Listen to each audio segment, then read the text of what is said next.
All right, we're here with Coach Fritz Spence, heading up the women's jumps group here. We just went through a whole day of practice with that group. Fritz is in his 7th year.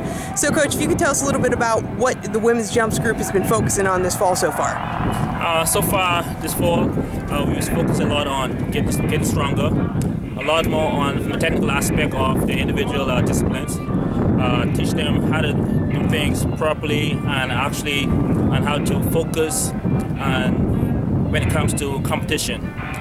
They've been doing a tremendous job as far as in the weight room. We lift 3 times a week, 6 a.m. in the morning, and then we come back in the afternoon and do a little bit of stuff since we are in our 8-hour time frame. I think right now, since we're in an 8-hour week time frame, we just work a lot more on technique and trying to get stronger. Once we move into our 20-hour week, then we can focus a lot more on individual stuff as far as doing a lot more stuff as far as the event specific and so forth. Today, you saw we warm up. You saw a little bit of a typical, probably a typical weekday where we will do a little bit of individual event stuff as far as triple jumpers, they will triple jump, high jumpers will high jump, and then we will move towards do some plyometrics, whether it's in the sand or we'll do box or we do plyometrics on the lovely turf that we have inside the indoor facility. We were just talking about it, and I talked about it with Marlene as well. The new sand pit out here, the kids were a little not so happy to come down here, but at the same time, it's a very good benefit to have. If you could talk a little bit about the workouts you were doing in the sand pit today.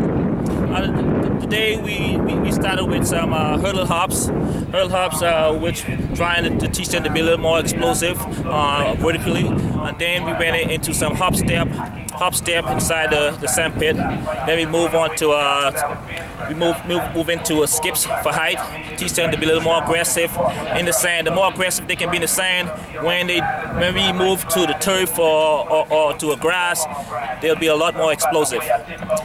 You got a good little group back in Marlene, Ricketts, Brittney, Howell, Kelsey Couts, some upperclassmen, and you've also got some underclassmen here this year as well. How's kind of the group dynamic been going so far in the women's jumps? Oh, they've been working together real well. The seniors, the upperclassmen, they have been shadowing the freshmen and sophomore, and I think they've been showing a little more leadership this year. I think over the last few years they're mature now to the level where they know what the expectation is in the conference and on the national level. A lot of them had a little taste of what the conference is like, how competitive it is, and what the first round outdoors and so on. All right, Coach. Thanks. Well, thank you.